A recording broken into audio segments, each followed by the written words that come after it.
আসসালামু আলাইকুম, তোমাদের সবাইকে স্বাগতম আমাদের কেমিস্ট্রি দ্বিতীয় পত্র টেস্ট পরীক্ষার সাজেশন ক্লাসে। আজকের এই ক্লাসটাতে তোমাদের টেস্ট পরীক্ষার জন্য কেমিস্ট্রি দ্বিতীয় পত্র থেকে কোন কোন টপিকগুলো রিভিশন দিবা, কোনগুলো সিকিউ এর জন্য ইম্পর্টেন্ট, কোনগুলো এমসিকিউ এর জন্য ইম্পর্টেন্ট, এ টু জেড সব কিছু তোমাদেরকে ব্যাখ্যা করব। যারা ফার্স্ট পেপার দেওয়ার পর বলছো ভাই একটু লেটে দিয়ে ফেলছেন, ফার্স্ট পেপার পরীক্ষা হয়ে গেছে, সেকেন্ড পেপারটা দ্রুত দেন, সেকেন্ড পেপার পরীক্ষার সামনে তোমাদের সেকেন্ড পেপারের জন্য আমি এই দেখো একটা চমৎকার সাজেশন বানাই দিছে আনছি। এই একটা ভিডিও দেখো, তোমার মোটামুটি টেস্ট পরীক্ষা বলো, এইচএসসি পরীক্ষা বলো, সব জায়গার জন্যই এইগুলাই সবচেয়ে গুরুত্বপূর্ণ, এইগুলা জানলেই হচ্ছে। আমি সাজেশনটা ওইভাবেই তোমার তৈরি করছি। আসো প্রথমে আমরা অ্যানালাইসিস দেখি পরিবেশ রসায়নের জন্য। পরিবেশ রসায়নের জন্য আমরা যদি কয়েকটা ধাপে ভাগ করি, দেখতে পাচ্ছি মোস্ট ইম্পর্টেন্ট টপিক, এরপর থিওরি আর গ্রাফ, এটাও আমাদের মোস্ট ইম্পর্টেন্ট টপিকের মধ্যে পড়ে, ম্যাথমেটিক্যাল টার্ম, এনভায়রনমেন্টাল কেমিস্ট্রি এবং কিছু বেসিক্স, কয়েকটা ভাগে ভাগ করছি আমরা। এর ভিতরে দেখো সবচেয়ে ইম্পর্টেন্ট টপিক যেগুলো আছে, এই জায়গা থেকে সবচেয়ে বেশি প্রশ্ন আসে, সেটা হচ্ছে দেখো গ্যাসের আণবিক গতিতত্ত্ব থেকে প্রচুর পরিমাণে প্রশ্ন আসতে দেখা যায়। গ্যাসের আণবিক গতিতত্ত্ব থেকে এই জায়গা থেকে কি টাইপের প্রশ্ন আসে, একটা হচ্ছে বেগ নির্ণয়ের প্রশ্ন আসে, আর একটা হচ্ছে গড় গতিশক্তি নির্ণয়ের প্রশ্ন আসে। ওই যে আরএমএস বেগ নির্ণয় করার যে কয়টা ফর্মুলা আছে, ফর্মুলাগুলো থেকে সরাসরি বেগ নির্ণয় করতে হয়। আর একটা হচ্ছে গতিশক্তি নির্ণয় করতে হয়, গতিশক্তি নির্ণয়ের প্রশ্ন আসে। সো যদি গতিশক্তি নির্ণয় করতে বলে 3/2 এনআরটি যে ফর্মুলাটা আছে, 3/2 এনআরটি ফর্মুলা দিয়ে। তো এইটা থেকে তুমি মোস্ট ইম্পর্টেন্ট একটা টপিক, প্রচুর পরিমাণে রিপিট প্রশ্ন আসতে দেখা যায়। কত বেশি রিপিট প্রশ্ন আসতে দেখো, প্রিভিয়াস ইয়ারগুলোতে 23 বার গ নম্বরের প্রশ্ন আসছে ভাই, হট টপিক, মারাত্মক হট টপিক, 23 বার। খেয়াল করে দেখো, এরপরে আমাদের সবচেয়ে গুরুত্বপূর্ণ আরেকটা টপিক হচ্ছে বাস্তব গ্যাস এবং আদর্শ গ্যাস থেকে আচরণের যে বিচ্যুতির গ্রাফ, অ্যামাগা গ্রাফ, সোজা কথা অ্যামাগা গ্রাফ। অ্যামাগা গ্রাফ এই জায়গাটায় তুমি যদি একটু ফোকাস করো, এখান থেকে তুমি মাস্ট সিকিউতে কোশ্চেন পাবা। তুমি দেখো যদি এখান থেকে কতবার প্রশ্ন আসছে, আমরা যদি দেখার চেষ্টা করি, এখান থেকে 30 বার প্রশ্ন আসছে, 30 বার, রেকর্ড নাম্বার প্রিভিয়াস ইয়ারে 30 বার। সো বুঝতেই পারছো এটা কি লেভেলের ইম্পর্টেন্ট একটা টপিক, কি লেভেলের ইম্পর্টেন্ট টপিক, বুঝতে পারছো? সো ট্রাই করবা এই টপিকটা আর এই টপিকটা ভালো করে শিখতে। আমরা কিন্তু পরিবেশ রসায়নের উপর যে ওয়ান শট ক্লাস দিছি, ওয়ান শট ক্লাসেই এইগুলো সব এ টু জেড ভালো করে পড়াই দেওয়া আছে, বুঝতে পারছো? পরিবেশ রসায়নে ওয়ান শট ক্লাসে, তারপরে পরিবেশ রসায়নের উপর একটা প্লেলিস্ট আছে, সেটা দেখলেও তুমি সব পারবা। এবার আসো ডাল্টনের আংশিক চাপ সূত্র এবং গ্রাহামের ব্যাপন সূত্র। এখানে একটা স্পেসিফিক টাইপ আছে, এখান থেকে সবসময় প্রশ্ন আসে যে স্টার্প কর্ভ খুলে দিলে মিশ্রণের মোট চাপ কত হবে, তারপরে কোন গ্যাস আগে ছড়াবে, সেটা হচ্ছে ব্যাপন হারের। সো এই দুইটাই আমাদের ফোকাস পয়েন্ট, এই দুইটা যদি আমরা ভালো করে পড়ি, এই দুইটা থেকে কিন্তু আমরা কমন পাবো। এইটা কি পরিমাণ আসছে তুমি দেখো, জাস্ট একটু খেয়াল করে দেখো, ডাল্টনের আংশিক চাপ সূত্র থেকে গ ঘতে হিউজ পরিমাণ বার প্রশ্ন আসছে, হিউজ পরিমাণ বার। এটা লিখে নেই, বাট এটা প্রচুর পরিমাণে ইম্পর্টেন্ট একটা টপিক। তুমি দেখবা তোমার মেইন বই খুলে দেখবা ম্যাক্সিমাম সিকিউ এই জায়গা থেকেই দিয়ে রাখছে। সো এটা মাস্ট, এটা মাস্ট। এরপরে দেখো এমসিকিউ এর জন্য অ্যাসিড ক্ষার মতবাদ, পানির বিশুদ্ধতার মানদণ্ড, এগুলো মাস্ট ইম্পর্টেন্ট। এর ভিতরে লুইস অনুবন্ধী অম্লক্ষার, এটা হচ্ছে মেইন ফোকাসিং পয়েন্ট, খুব ভালো করে পড়তে হবে। PV equals to nRT equation, এখান থেকে কম প্রশ্ন আসে, বাট এখান থেকে এমসিকিউ আসতে দেখা যায়।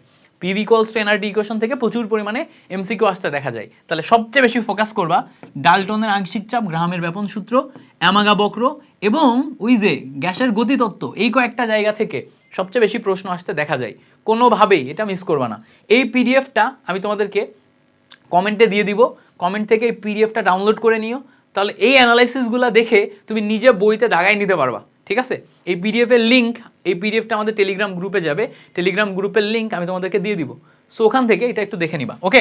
আসো আরো ডিটেলসে এখানে দেখো প্রত্যেকটা জিনিসের ব্যাখ্যা লেখা আছে, সেইভাবে আমাদের এটা বানানো পিডিএফটা। সো তুমি এই পিডিএফটা দেখে নিবা।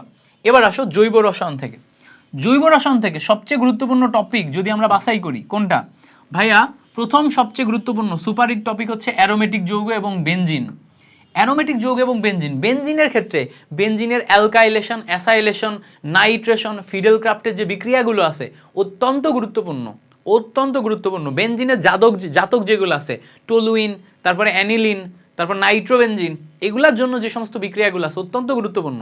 ইভেন এই জায়গাগুলো থেকে আমাদের ফোকাস করতে হবে, এই যে অর্থপ্যারা মেটা নির্দেশক, এই পার্টটাতে ফোকাস করতে হবে, ঠিক আছে, এছাড়া হাকেল নীতির উপরেও ফোকাস করতে হবে। টোটাল মিলে এই যে টোটাল পার্টটা অ্যারোমেটিক যৌগ এবং বেনজিন অত্যন্ত গুরুত্বপূর্ণ, এখান থেকে প্রচুর পরিমাণে প্রশ্ন আসতে দেখা যায়।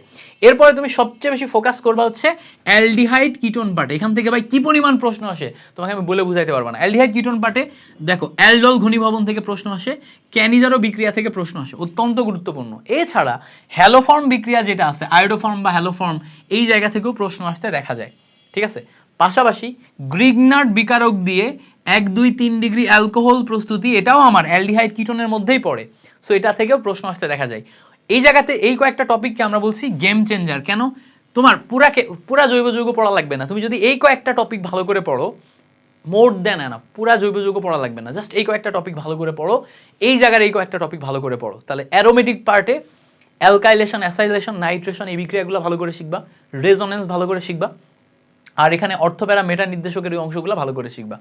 আর তোমার হচ্ছে অ্যালিফ্যাটিক পার্টে অ্যালডিহাইড কিটোনে স্পেসিফিকভাবে ফোকাস করবা, তার ভিতরে অ্যালডল ঘনীভবন, ক্যানিজারো, তারপর হচ্ছে হ্যালোফর্ম, আয়োডোফর্ম, তারপর হচ্ছে গ্রিগনার্ড বিকারক থেকে 1-2-3 ডিগ্রি অ্যালকোহল প্রস্তুতি, এগুলাতে ভালো করে ফোকাস করবা এইচএসসির জন্য। এবার আসো সমানুতা পার্টে আসো। সমানুতা পার্টটাও অত্যন্ত গুরুত্বপূর্ণ, এটা হচ্ছে বিশাল গুরুত্বপূর্ণ একটা কনসেপ্ট, বিশেষ করে জ্যামিতিক সমানুতা কোনটা দেখায়। জ্যামিতিক সমানুতার কনসেপ্টগুলা এখান থেকে মাঝে মাঝে সিকিউ দিয়ে দেয়, এমসিকিউ তো প্রত্যেকবারের কাহিনী। যেহেতু আমাদের এই জ্যামিতিক মানে জৈব রসায়ন থেকে 6 থেকে 8টা এমসিকিউ আসবে পরীক্ষায়। সো এই জায়গার এমসিকিউ গুলা খুব ভালো করে প্র্যাকটিস করতে হবে। তার ভিতরে একটা এমসিকিউ হচ্ছে নিচের কোনটি জ্যামিতিক সমানুতা দেখায়, সো এটা খুব ভালো করে শিখবা। দেখো আলোক সক্রিয় সমানুতা কোনটা দেখায়, কাইরাল কার্বন, এনানসিওমার, মেসোযৌগ, এই সব বেসিকগুলো আমাদের ভালো করে শেখা লাগবে। এখান থেকে তুমি সিকিউতেও প্রশ্ন পাইতে পারো, আবার এমসিকিউতে সবচেয়ে বেশি পাবা, এমসিকিউর জন্য অত্যন্ত গুরুত্বপূর্ণ। বা অ্যালকাইল, হ্যালাইড এবং অ্যালকোহলের ক্ষেত্রে সবচেয়ে গুরুত্বপূর্ণ SN1 SN2। SN1 SN2 বিশাল গুরুত্বপূর্ণ, এই দুই জায়গা থেকে এমসিকিউ আসতে দেখা যায়। বিশেষ করে SN1 SN2 বিক্রিয়ার যে মেকানিজম, এই মেকানিজম থেকে প্রশ্ন আসতে দেখা যায়। আরো গুরুত্বপূর্ণ হচ্ছে লুকাস বিকারকের মাধ্যমে 1-2-3 ডিগ্রি অ্যালকোহলের পার্থক্যকরণ। আরো বেশি গুরুত্বপূর্ণ হচ্ছে মার্কোনিকভ, এন্টিমার্কোনিকভ, সাইজেফ, বিশেষ করে সাইজেফের মাধ্যমে অপসারণ কিভাবে হচ্ছে, এটা অত্যন্ত গুরুত্বপূর্ণ পার্ট। আরেকটা গুরুত্বপূর্ণ পার্ট আছে, সেটা হচ্ছে ওজন বিক্রিয়া, ওজোনালাইসিস। ওজন বিক্রিয়াটা প্রচুর পরিমাণে আসে, এটা ভালো করে শিখবা। ওজন বিক্রিয়াটা প্রিভিয়াস ইয়ারগুলোতে প্রচুর পরিমাণে আসছে। ফুল সিলেবাস থেকে যদি আমরা দেখি, ফুল সিলেবাস থেকে ডেটল, TNT এগুলার প্রস্তুতি, রাইমার টাইমান বিক্রিয়া, ফেনলের অম্লধর্মিতা, এই টাইপের টপিকগুলো থেকে প্রচুর প্রশ্ন আসতে দেখা যায়। সো এগুলা খুব ভালো মতো পড়বা, এগুলো যেন মিস না যায়। ওকে, আশা করি ব্যাপারটা ধরতে পারছো। এবার আসো পরিমাণগত রসায়নে আসি। পরিমাণগত রসায়নের সবচেয়ে ইম্পর্টেন্ট পার্ট হচ্ছে জারণ বিজারণ বিক্রিয়া। এবং এখানে ওই যে লোহার বিশুদ্ধতা আছে না, লোহার বিশুদ্ধতা, জারণ বিজারণ এবং লোহার বিশুদ্ধতা, ভাই 7 স্টার টপিক, মাস্ট আসবে। জারণ বিজারণের ক্ষেত্রে আয়ন ইলেকট্রন পদ্ধতিতে সমন্বয়করণ কি পরিমাণ আসছে, মানে আমি তোমাকে বলে বুঝাইতে পারবো না, এটাই ভালো করে ফোকাস করো। ওকে, এটাই ভালো করে ফোকাস করো। ধাতব আয়নের বিশুদ্ধতা, লোহার বিশুদ্ধতা, এটাই ভালো করে ফোকাস করো। না পারলে আমারে বইলো, আমি তোমাদের ওয়ান শট দেওয়ার মাধ্যমে টোটাল জিনিসটা দেখাই দিব। এরপরে 7 স্টার কোর কনসেপ্ট হচ্ছে মোলারিটি, শতকরা এবং BPM।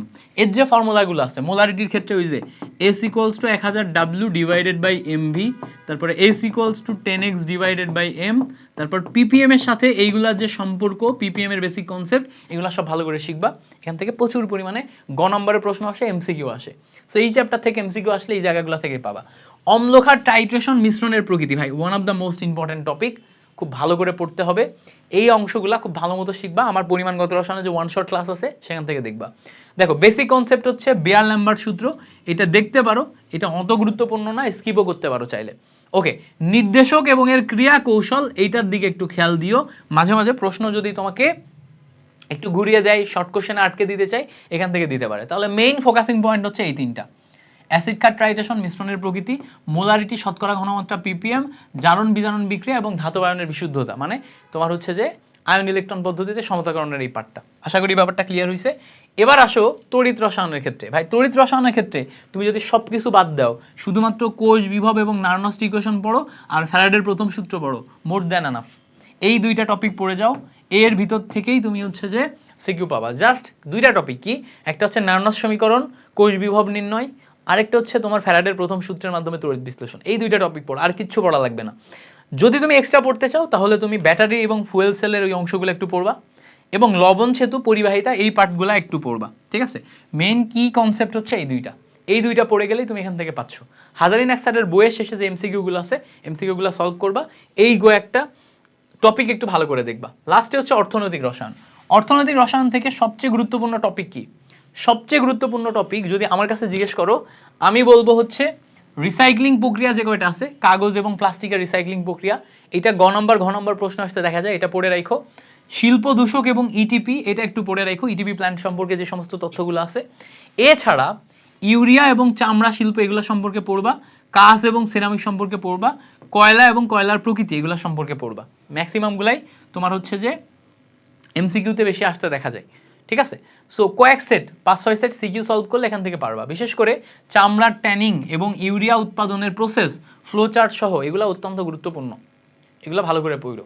সো এই হচ্ছে আমাদের মোটামুটি এই চ্যাপ্টার থেকে সাজেশন, বা এই সেকেন্ড পেপার থেকে সাজেশন। যদি আর কোনো বিষয়ে তোমার হেল্প লাগে আমাকে জাস্ট জানাইলেই হবে, আমি চেষ্টা করব তোমাদেরকে সাথে সাথে ওই বিষয়গুলোর উপর ভিডিও করে হেল্প করার। Thank you so much for watching this video. পরবর্তী ভিডিওতে আবার দেখা হচ্ছে।